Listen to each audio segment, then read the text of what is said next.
Hello दोस्तों, Lucent Rajasthan GK के निचोड़ के इस वीडियो में आपका वेलकम है दोस्तों। तो ये वीडियो का 46वां पार्ट है दोस्तों। इससे पहले भी 45 पार्ट बनाए जा चुके हैं, वो भी चैनल पे जाके देख सकते हैं दोस्तों। इस प्रकार से आपको मिलने वाले हैं 5000 महत्वपूर्ण क्वेश्चन मिलने वाले हैं दोस्तों, जो कि एग्जाम के अंदर बार बार पूछे जाते हैं, क्योंकि सभी सेलेक्टेड क्वेश्चन हैं और प्रीवियस ईयर एग्जामों के अंदर पूछे जा चुके हैं और नेक्स्ट राजस्थान के एग्जामों के अंदर आपको डेफिनेटली मिलने वाला है दोस्तों।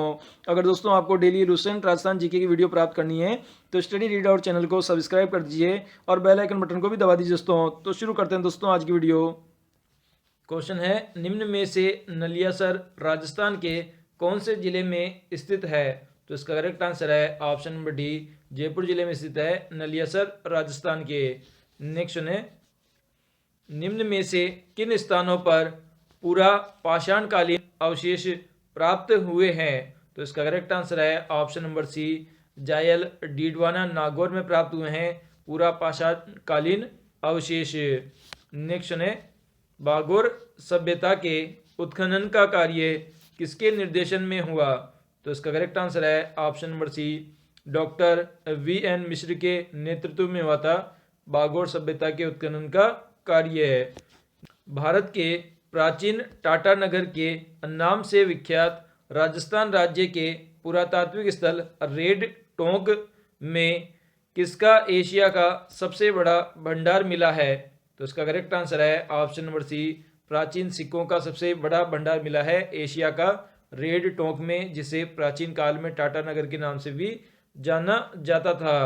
नेक्स्ट है, कालीबंगा की खुदाई में प्राचीन नगर में कितने पाए गए हैं? तो इसका करेक्ट आंसर है ऑप्शन नंबर सी, 3 स्तर पाए गए हैं कालीबंगा की खुदाई में प्राचीन नगरों में। नेक्स्ट है, कालीबंगा के उत्खनन का कार्य किसके निर्देशन में हुआ? तो इसका करेक्ट आंसर है ऑप्शन नंबर बी के थापर एवं बी लाल के निर्देशन में हुआ था कालीबंगा के उत्खनन का कार्य।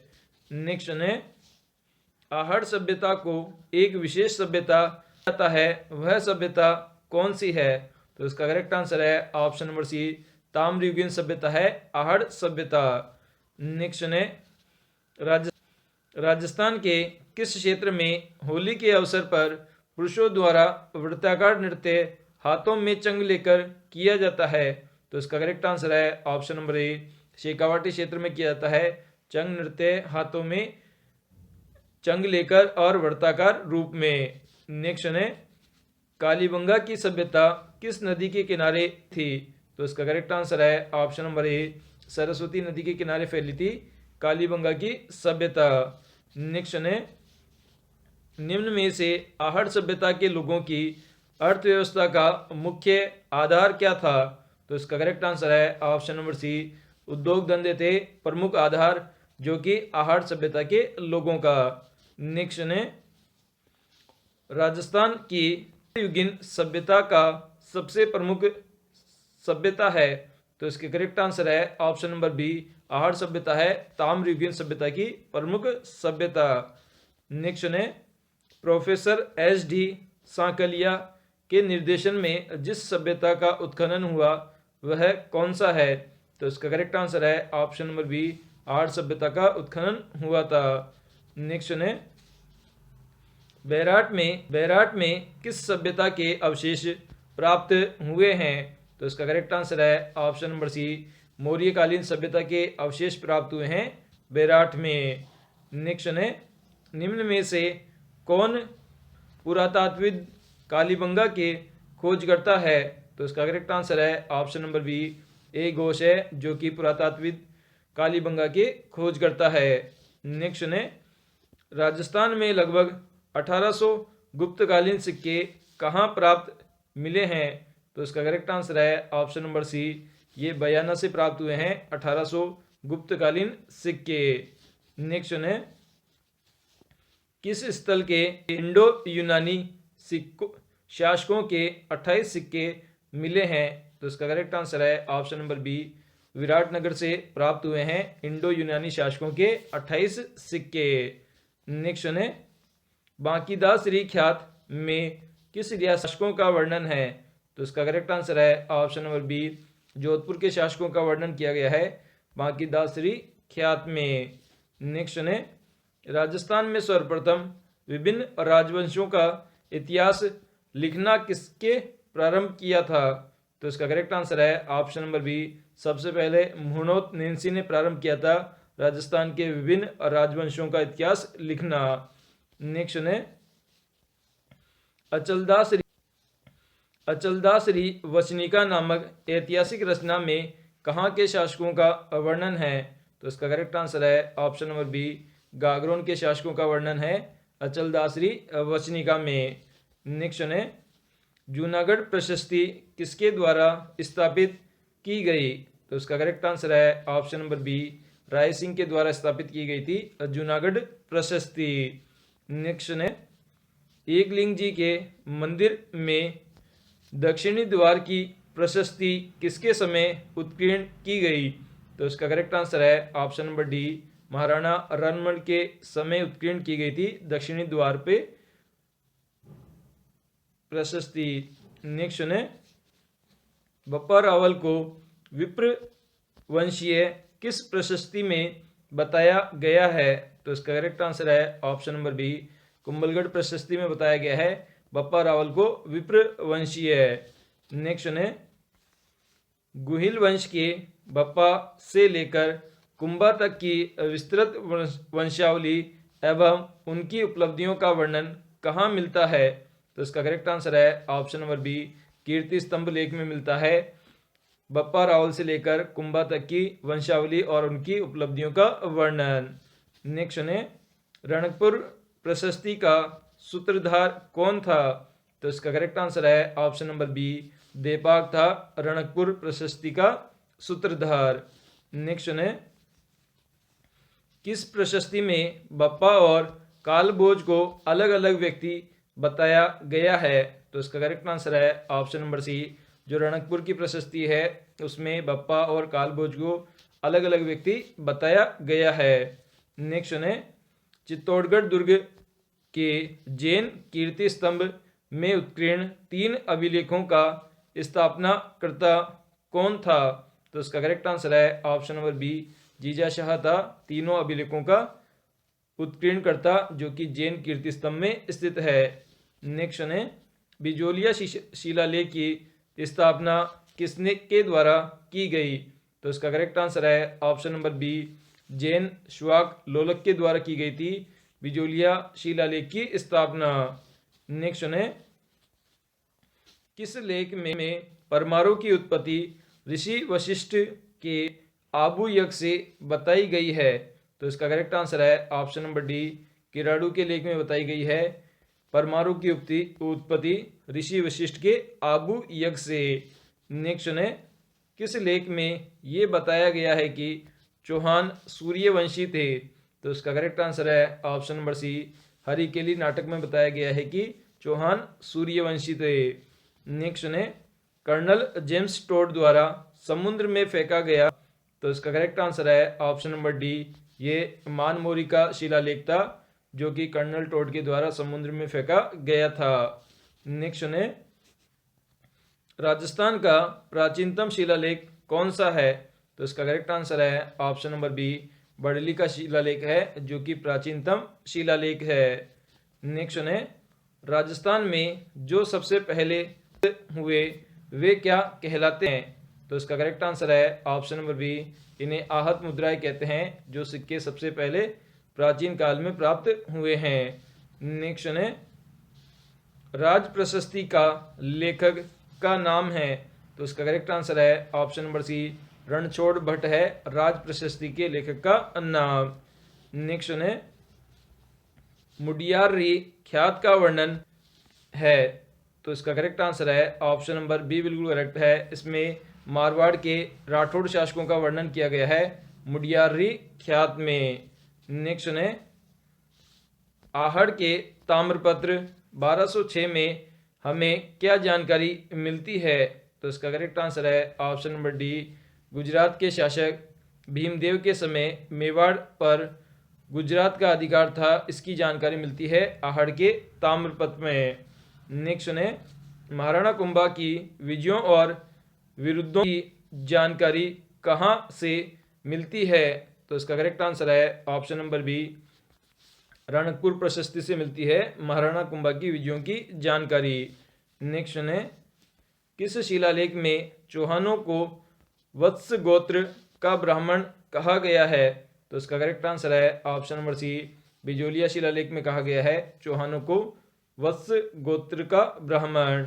नेक्स्ट है, जिन शिलालेखों में शासकों की यशोगाथा होती है उसे कहते हैं? तो इसका करेक्ट आंसर है ऑप्शन नंबर सी, इसे प्रशस्ति कहा जाता है। नेक्स्ट है, वंश भास्कर में किस राज्य का इतिहास वर्णित है? तो इसका करेक्ट आंसर है ऑप्शन नंबर बी, बूंदी का इतिहास वर्णित है वंश भास्कर में। नेक्स्ट है, ताम्रयुगीन संस्कृति की जननी किस पुरास्थल को कहा जाता? आंसर है ऑप्शन नंबर बी, गणेश्वर पुरास्थल को कहा जाता है ताम्रयुगीन संस्कृति की जननी। नेक्स्ट है, बीजक की पहाड़ियाँ, भीम जी की डूंगरी एवं महादेव जी की डूंगरी स्थान के किस जिले में स्थित है? तो इसका करेक्ट आंसर है ऑप्शन नंबर बी, ये सभी जयपुर जिले में स्थित है। बीजक की पहाड़ियाँ, भीम जी की डूंगरी और महादेव जी की डूंगरी।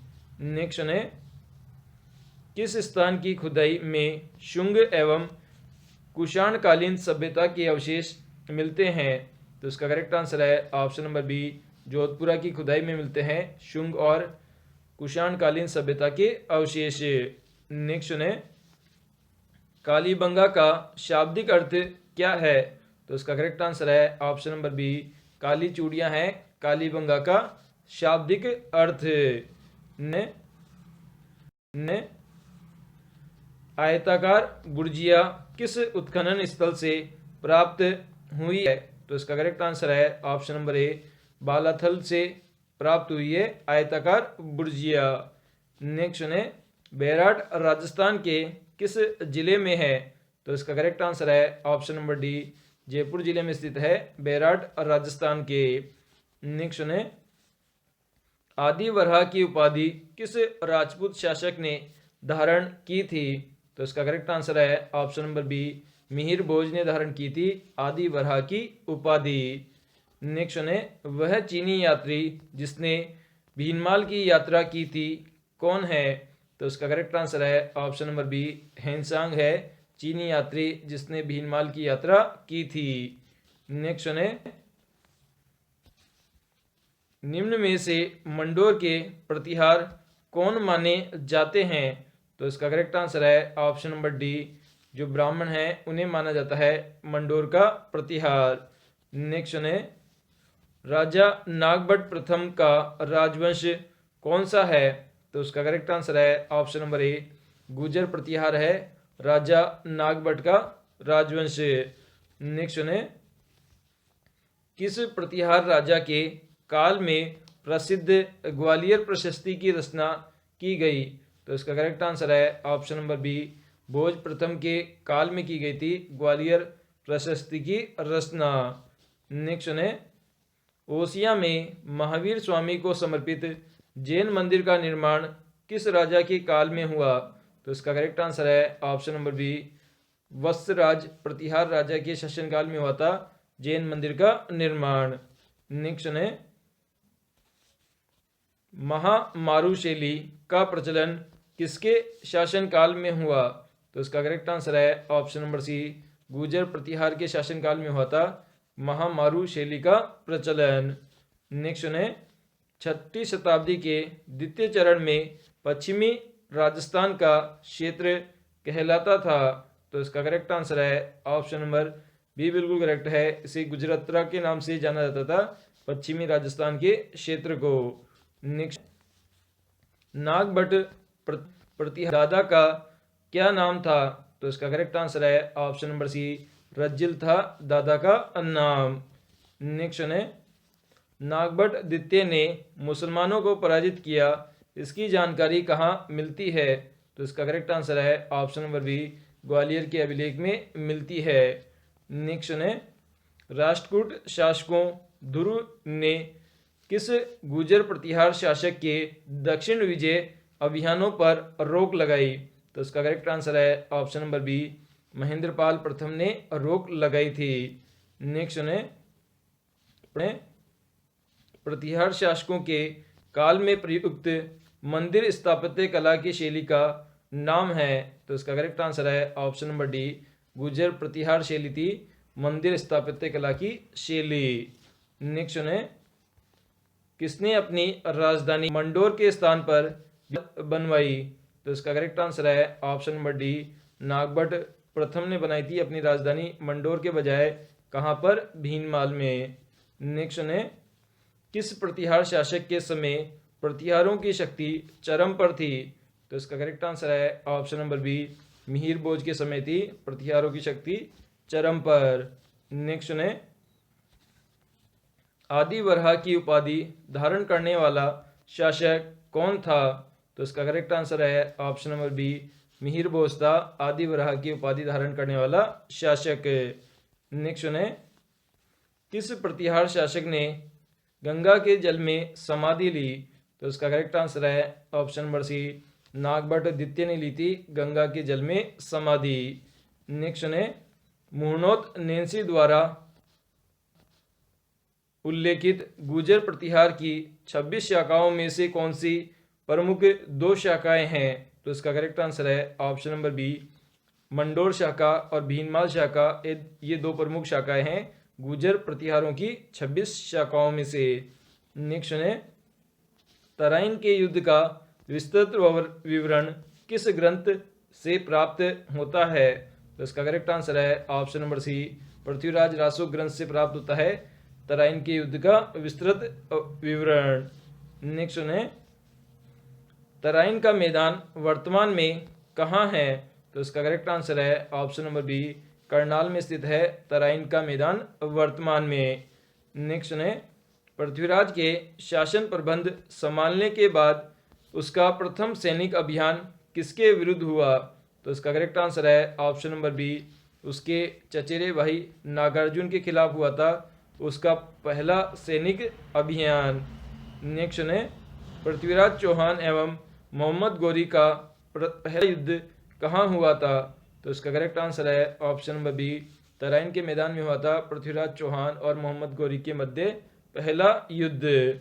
नेक्स्ट है, पृथ्वीराज की अल्पायु के शासन का प्रबंध कौन करता था? तो इसका करेक्ट आंसर है ऑप्शन नंबर बी, उसकी मां कपूरी देवी शासन प्रबंध करती थी जब पृथ्वीराज अल्प आयु में था। नेक्स्ट है, पृथ्वीराज चौहान के समकालीन गढ़वाल शासक कौन था? तो इसका करेक्ट आंसर है ऑप्शन नंबर सी, जयचंद था गढ़वाल शासक पृथ्वीराज चौहान के समकालीन। नेक्स्ट है, सम्राट पृथ्वीराज चौहान तृतीय के पिता कौन थे? तो इसका करेक्ट आंसर है ऑप्शन नंबर बी, सोमेश्वर थे सम्राट पृथ्वीराज चौहान तृतीय के पिता। नेक्स्ट है, चौहान वंश का प्रथम शासक कौन था? तो इसका करेक्ट आंसर है ऑप्शन नंबर सी, वासुदेव था प्रथम शासक चौहान वंश का। नेक्स्ट है, राजपूतों की उत्पत्ति के संबंध में अग्निकुंड के सिद्धांत किस वंश का उदय नहीं हुआ? तो इसका करेक्ट आंसर है ऑप्शन नंबर बी, राठौड़ों का उदय नहीं हुआ था। इसके अलावा सोलंकी, परमार और चौहान, इन तीनों का जो वंश है उनका उदय अग्निकुंड के सिद्धांत से हुआ है। नेक्स्ट है, जिस अभिलेख में शाकंभरी के चौहान शासकों की उपलब्धियों का वर्णन मिलता है वह कौन सा है? तो इसका करेक्ट आंसर है ऑप्शन नंबर बी, जो बिजोलिया का अभिलेख है उसमें चौहान शासकों की उपलब्धियों का वर्णन मिलता है। नेक्स्ट है, मोहम्मद गौरी व पृथ्वीराज चौहान के मध्य तराइन का प्रथम युद्ध कब हुआ? तो इसका करेक्ट आंसर है ऑप्शन नंबर डी, सन 1191 ईस्वी के अंदर हुआ था मोहम्मद गौरी और पृथ्वीराज चौहान के मध्य तराइन का प्रथम युद्ध। नेक्स्ट है, अलाउद्दीन ने राजस्थान में सर्वप्रथम किस राज्य पर अधिकार किया? तो इसका करेक्ट आंसर है ऑप्शन नंबर बी, रणथंबोर राज्य पर सबसे पहले अधिकार किया था अलाउद्दीन खिलजी के द्वारा। नेक्स्ट है, वह शासक कौन था जिसने शासनकाल में चौहान शासनकाल का स्वर्णकाल कहा जाता है? तो उसका करेक्ट आंसर है ऑप्शन नंबर सी, विसलदेव चतुर्थ था, जो कि चौहान शासक था और इसके काल को चौहान शासक का स्वर्ण काल कहा जाता है। नेक्स्ट सुने, the early Chauhan dynasty Rajasthan के किस प्रमुख इतिहासकार की रचना है? तो इसका करेक्ट आंसर है option number B, doctor Dasharath Sharma की ये रचना है। नेक्स्ट है, निम्न में से पृथ्वीराज विजय के लेखक कौन है? तो इसका करेक्ट आंसर है option number A, Jayanaka Bhatt है, जिन्होंने लिखा है पृथ्वीराज विजय। नेक्स्ट है, चौहान राजवंश का संस्थापक शासक कौन था? तो इसका करेक्ट आंसर है ऑप्शन नंबर सी, वासुदेव था चौहान राजवंश का संस्थापक शासक। नेक्स्ट है, अलाउद्दीन खिलजी ने रणथंबोर पर आक्रमण किया क्योंकि? तो इसका करेक्ट आंसर है ऑप्शन नंबर सी, सुल्तान के विद्रोहियों को राजा ने शरण दी थी, इसलिए रणथंबोर पर आक्रमण किया था अलाउद्दीन खिलजी ने। नेक्स्ट है, अलाउद्दीन खिलजी के समय रणथंबोर का शासक कौन था? तो इसका करेक्ट आंसर है ऑप्शन नंबर बी, हमीर था रणथंबोर का शासक जब अलाउद्दीन खिलजी ने आक्रमण किया था। नेक्स्ट है, फरिश्ता के अनुसार अलाउद्दीन खिलजी का जालोर पर द्वितीय आक्रमण किस वर्ष हुआ था? तो इसका करेक्ट आंसर है ऑप्शन नंबर डी, 1308 ईस्वी के अंदर हुआ था जालोर पर द्वितीय आक्रमण फरिश्ता के अनुसार। नेक्स्ट है, किस चौहान शासक ने अजमेर को सबसे पहले अपनी राजधानी बनाया था? तो इसका करेक्ट आंसर है ऑप्शन नंबर बी, अजय राज ने बनाया था सबसे पहले अजमेर को अपनी राजधानी। नेक्स्ट ने 1191 के युद्ध में किस चौहान शासक को आक्रमणकारी शहाबुद्दीन गोरी से लड़ना पड़ा? तो इसका करेक्ट आंसर है ऑप्शन नंबर ए, पृथ्वीराज तृतीय को लड़ना पड़ा था शहाबुद्दीन गोरी से तराइन के युद्ध में। नेक्स्ट ने विख्यात स्मारक 2.5 दिन के झोपड़ा या तत्कालीन संस्कृत महाविद्यालय का निर्माण किसके द्वारा किया गया था? तो इसका करेक्ट आंसर है ऑप्शन नंबर बी, विग्रहराज चतुर्थ के द्वारा किया गया था तत्कालीन संस्कृत महाविद्यालय का निर्माण। इसके बाद में यहाँ पर कुतुबुद्दीन ऐबक ने 2.5 दिन का झोपड़ा बनाया था इसी संस्कृत महाविद्यालय के स्थान पर। नेक्स्ट है, रणथंबोर के हमीर के विरुद्ध किस मुस्लिम सेना नायक ने खिलजी सेना का नेतृत्व किया था? तो इसका करेक्ट आंसर है ऑप्शन नंबर बी, उल्लू खान ने सेना का नेतृत्व किया था। नेक्स्ट है, तराइन के द्वितीय युद्ध किनके मध्य लड़ा गया? तो इसका करेक्ट आंसर है option number B, Mohammad Ghori और पृथ्वीराज चौहान के मध्य लड़ा गया था तराइन का द्वितीय युद्ध। नेक्स्ट है, काहनड़ देव कहाँ का शासक था? तो इसका करेक्ट आंसर है ऑप्शन नंबर डी, जालोर का शासक था काहनड़ देव। नेक्स्ट है, सूफी संत ख्वाजा मोइनुद्दीन चिश्ती किसके शासन काल राजस्थान आए थे? तो इसका करेक्ट आंसर है ऑप्शन नंबर बी, बिल्कुल करेक्ट है, पृथ्वीराज चौहान तृतीय के शासन काल में राजस्थान आए थे सूफी संत ख्वाजा मोइनुद्दीन चिश्ती। नेक्स्ट है, राजस्थान का प्रथम चौहान कौन सा था? तो इसका करेक्ट आंसर है ऑप्शन नंबर बी, अजमेर था प्रथम चौहान राज्य। इनके झोपड़े का निर्माण किसने करा? तो इसका करेक्ट आंसर है option number B, Qutubuddin Aibak ने कराया था 2.5 दिन के झोपड़े का निर्माण। नेक्स्ट है, रणथंबोर का युद्ध किसके मध्य हुआ? तो इसका करेक्ट आंसर है option number B, Alauddin Khilji और राणा हमीर के मध्य हुआ था रणथंबोर का युद्ध। नेक्स्ट है, मोहम्मद गोरी ने पृथ्वीराज चौहान को कब पराजित किया? तो इसका करेक्ट आंसर है ऑप्शन नंबर डी, तराइन के द्वितीय युद्ध में पराजित किया था मोहम्मद गोरी ने पृथ्वीराज चौहान को। नेक्स्ट है, पृथ्वीराज रासो के अनुसार राजपूतों की उत्पत्ति कहाँ से हुई है? तो इसका करेक्ट आंसर है ऑप्शन नंबर डी, अग्निकुंड से हुई है राजपूतों की उत्पत्ति पृथ्वीराज रासो के अनुसार। नेक्स्ट है, चौहानों का मूल स्थान किसे माना जाता है? तो इसका करेक्ट आंसर है ऑप्शन नंबर सी, सपाद लक्ष्य को माना जाता है चौहानों का मूल स्थान। नेक्स्ट है, 7वीं शताब्दी में अजमेर दुर्ग की स्थापना किसने की? अजमेर दुर्ग की स्थापना किसने की? तो इसका करेक्ट आंसर है ऑप्शन नंबर डी, अजयपाल के द्वारा की गई थी 7वीं शताब्दी में अजमेर दुर्ग की स्थापना। पृथ्वीराज तृतीय का जन्म कहाँ हुआ? तो इसका करेक्ट आंसर है ऑप्शन नंबर सी, अनिहाल पाटन में हुआ था पृथ्वीराज तृतीय का जन्म। नेक्स्ट है, अलाउद्दीन खिलजी ने किस दुर्ग को जीतकर उसका नाम खैराबाद रखा? तो इसका करेक्ट आंसर है ऑप्शन नंबर बी, सिवाना के दुर्ग को जीतकर उसका नाम खैराबाद रखा था। सिरोही के किस शासक ने ईस्ट इंडिया कंपनी से संधि की? तो इसका करेक्ट आंसर है ऑप्शन नंबर बी बिल्कुल करेक्ट है। जो शिव सिंह था सिरोही का शासक, उसने ईस्ट इंडिया कंपनी के साथ में संधि की थी। नेक्स्ट है, तराइन का मैदान कहाँ है? तो इसका करेक्ट आंसर है ऑप्शन नंबर सी, हरियाणा के अंदर स्थित है तराइन का मैदान। नेक्स्ट है, तराइन के प्रथम युद्ध में किसकी विजय हुई? तो इसका करेक्ट आंसर है option number B, Prithviraj Chauhan तृतीय की विजय हुई थी तराइन के प्रथम युद्ध में।